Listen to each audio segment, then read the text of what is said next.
Welcome to chapter 9 of the book of Deuteronomy. The last chapter we had the blessings by following God and the repercussions of not following God. And here God shows Moses, and Moses tells the people that he has, I guess we call it a problem with these people. It begins and it says, Akue Israel, acoustics comes from that word. Hear, O Israel, you pass over today the Jordan to enter to inherit a great and stronger nations than you, and great and walled cities unto the heaven. This was basically what he said in the last chapter. They're going into against these nations, and basically they're tribal peoples. And nations to me seems a kind of a stretch, but they are strong as far as a formidable force to come against. It says a people great and populous. Leon, we have the laity, Megan, all these derivatives from our book English, derivatives from the Greek New Testament, which can be found on our bookstore at apostolicbible.com. They're tall. The sons of Anak, like the giants, whom you know, and you have heard said, who can withstand against the face of the sons of Anak? So they're famous people, famous warriors, sort of like the Romans. And you shall know today that the Lord your God, this one shall go forth before your face. He is a consuming fire. So God is a protection to the Christians to a point. He protects us individually and nations and so forth, but if people walk away, then it's a problem. And he can end up consuming the people that are the remnants of the people that at one time did follow Jesus, I believe. And I believe the world is in a perilous state right now because so many people from many countries are leaving Christianity, and this is going to take its toll eventually on the world, I believe. Israel is becoming powerful, and a war could very easily come very soon between Israel and Iran, and we don't know exactly everything that could happen, but we see in the book of Ezekiel how these nations come against Israel and they're all destroyed. So this could be happening. But God is a consuming fire. This one shall utterly destroy them, and that is those people that they're going in to conquer. And this one shall turn them away before your presence. God will be the strength that you have, just as he is to us. And he shall utterly destroy them, and will destroy them quickly, just as the Lord said to you. You should not say in your heart, by the complete consuming by the Lord your God of these nations before your face, saying, because of my righteousness the Lord brought me to inherit this good land. And so many people, I think that if instead of God doing these things for the nations and for peoples and so forth, it was their government that did it, or the people themselves. But that's not the case. God will allow people to be destroyed because of other reasons, and we find out here. He says, but on account of the impiety of these nations, the Lord will utterly destroy before your face. So the impiety of the nations. So these people that were living in Canaan, what were they doing that was impious? Well, we know idolatry was there. And we know in these ancient civilizations, we find evidences of a lot of terrible things that were going on, like the Incas with child sacrifices and cannibalism, even in the southwest of the United States, coming up from south from the Mexico, and these people were really brutal, fighting with each other. And when Montezuma, the Spanish conqueror, came into Spain with this very small army, he was able to destroy the Mexican hierarchy. Montezuma was the Mexican, Cortez was the Spanish conquistador, and he was able to destroy Montezuma and his rulers very easily. And we find out that these rulers were utterly horrible and killing people and slaughtering people and so forth. They had just fear over these people so that they could rule. They weren't nice people. We see a lot of people, I see liberal people who would like to think that, well, the Native Americans were all this idyllic type of people who didn't harm anybody. It wasn't until the Europeans came in that bad things started to happen. But I don't believe that for a minute, because you see a lot of these things that these natives were doing in other parts of the world, and they think that these Native Americans had a sort of a Shangri-La. Everything was going wonderful and they were living really well, but such was really not the case. They were always at war with each other, tribal. Look in Africa, the Tutsis and the Hutus were at each other's throats, not, 20, 30 years ago, killing everybody with long knives. And he says, not because of your righteousness, nor because of the sacredness of your heart, because, you're doing these, do you enter to inherit their land, but because of the impiety of these nations, the Lord shall utterly destroy them from your presence. And he mentions how, as he does this, if they Jews turned away from him, that he would do that with them, and he did. And that he should establish the covenant which the Lord swore by an oath to your fathers, to Abraham and Isaac, and to Jacob. And last chapter we read those. And you shall know today that not through your works of righteousness the Lord your God gives to you this good land to inherit, for you are a hard-necked people. Now the condemnation begins. And I had this theomachy that I'm writing, and all the things that the Jews did against God, fighting against God. And now the latest one, 9:6 to the end, hard-necked and because of an evil people. These things that we will find out right now as we go through there. Remember, you should not forget as much as you provoked the Lord your God in the wilderness, from which day you came forth from the land of Egypt, until you came into this place, and that is by Jericho. By resisting persuasion, you completed the things against the Lord, and they resisted the persuasion again at the time of Christ, and how the writers of the New Testament use this word of resisting persuasion of the things that God did, the miracles that Jesus accomplished, and so forth. And in Horeb you provoked the Lord, and the Lord was enraged over you to utterly destroy you.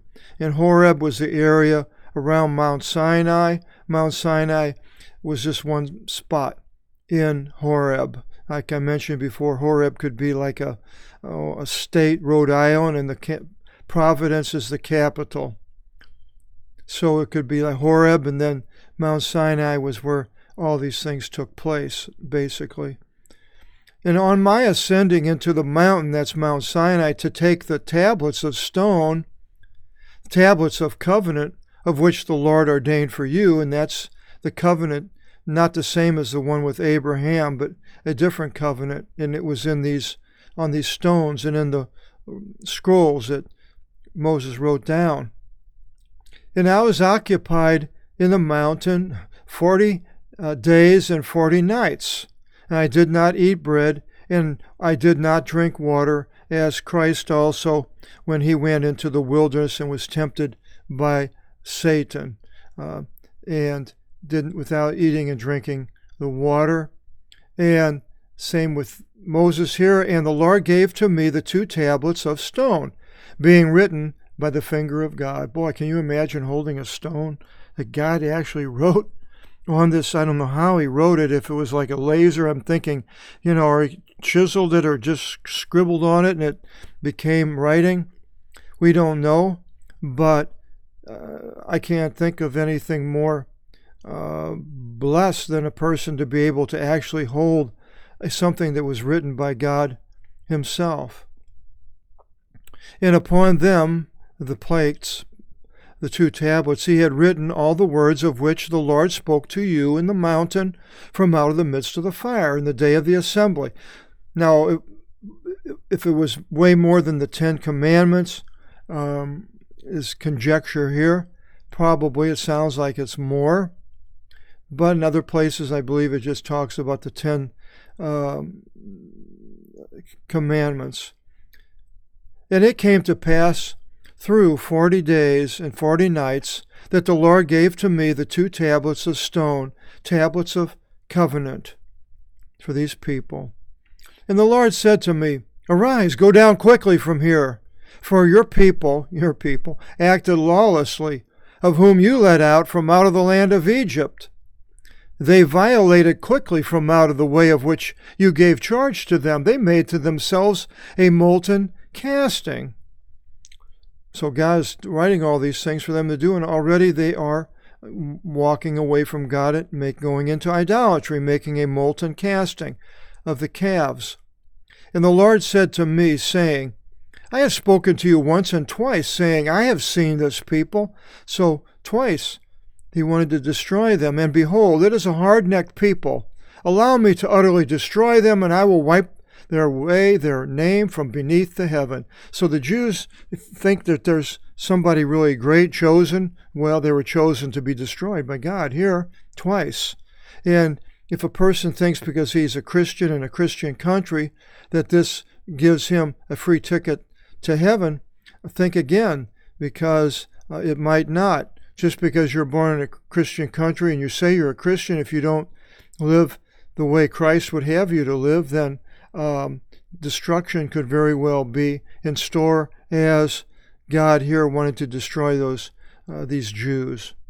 And I will make you into a great and a strong nation. So they would call, instead of Israel, the Israelites, the Mosesites, I suppose, and more numerous rather than this one. So they're going to make it even bigger, the people of Moses. Wow. Moses could have been starting a whole new race of people and fame and all these things, fortune. But he says, in turning, I went down from out of the mountain, and the mountain burned fire. So all this fire behind him as he's leaving. And the 2 tablets of the covenant were upon my 2 hands. He's carrying these heavy tablets.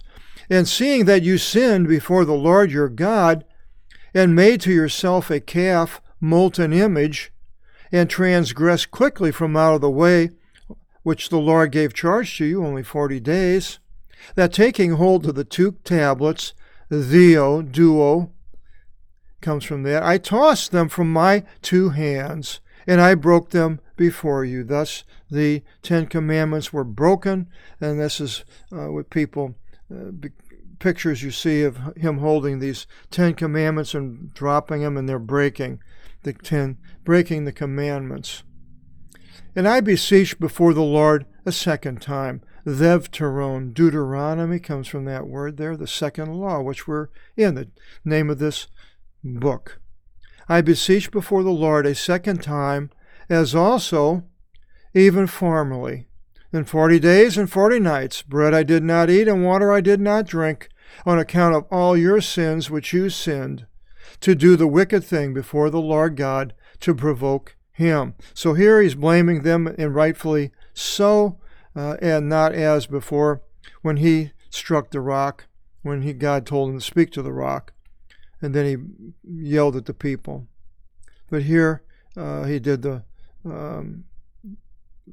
righteous thing. And I am frightened on account of the rage and the anger that the Lord was provoked by you to utterly destroy you. He didn't want to see that. And the Lord hearkened to me even at that time. So he didn't. And the Lord was enraged exceedingly over Aaron to utterly destroy him, and with the making of these images. And I made a vow also for Aaron in that time, made a pleading to God not to harm Aaron. And your sin, the people's, in which you made the calf, I took and I incinerated it in fire, and cut it down, and ground it down exceedingly, until of which it became fine, and became as a cloud of dust. And I tossed the dust into the rushing stream, coming down from out of the mountain. The gold went back into the stream. The calf destroyed. And in combustion and in test and in tombs of desire, you were provoking the Lord your God. Now these are places that along the trip on the 40 years in the wilderness that they went, and they had these different things come against God, and you can go back and find them in the Exodus basically. And you were provoking the Lord your God. And when the Lord sent you from out of Kadesh Barnea, and this was where they got fairly close to going into the land, saying, ascend and inherit the land which I give to you, that you resisted persuasion in the word of the Lord your God, and trusted not in him, listened not to his voice. That is, when those 12 spies went into the land, came back, told the people and scared them, they didn't trust in God. You were resisting the things towards the Lord, from which day he was made known to you. What a condemnation. They were always resisting God. They resisted him throughout the history of the Jews. Down through Christ and down today in Israel, I don't see them going along with the things of God at all. And I beseeched before the Lord 40 days and 40 nights. Many things I beseeched, for the Lord said he would utterly destroy you. Oh boy. And I made a vow to God, and I said, O Lord, Lord, Kyrie, Kyrie. See, it's the same Greek word, but in the Hebrew it would be the tetragrammaton there. O Lord, you should not utterly destroy your people and your inheritance, whom you ransomed in your great strength. He ransomed them with his all the plagues and the army, destroying the Egyptian army when it went across the Red Sea, of whom you led out from out of the land of Egypt by your fortified hand and by your high arm, by force. Remember Abraham and Isaac and Jacob, your theraponton, attendants, therapeutics, comes from that, to whom you swore by an oath according to yourself.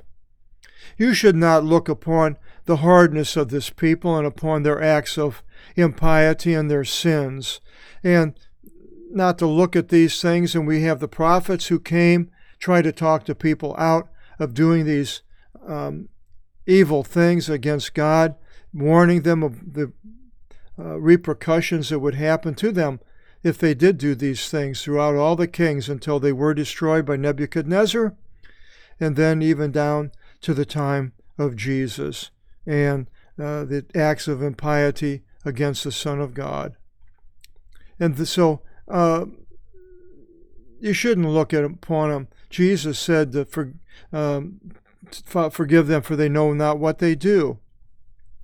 Lest the ones dwelling in the land from where you led us from there should say, saying, well, because the Lord was not able to bring them into the land which he said to them, and because of the Lord detesting them, he led them in the wilderness to kill them. So this is what the people are going to say, that he hated them, didn't really like them, so he brought them out to be destroyed. And these are your people and your inheritance, of whom you led out from out of the land of Egypt by your great strength and by your high arm. So Moses pleads to God not to destroy the people.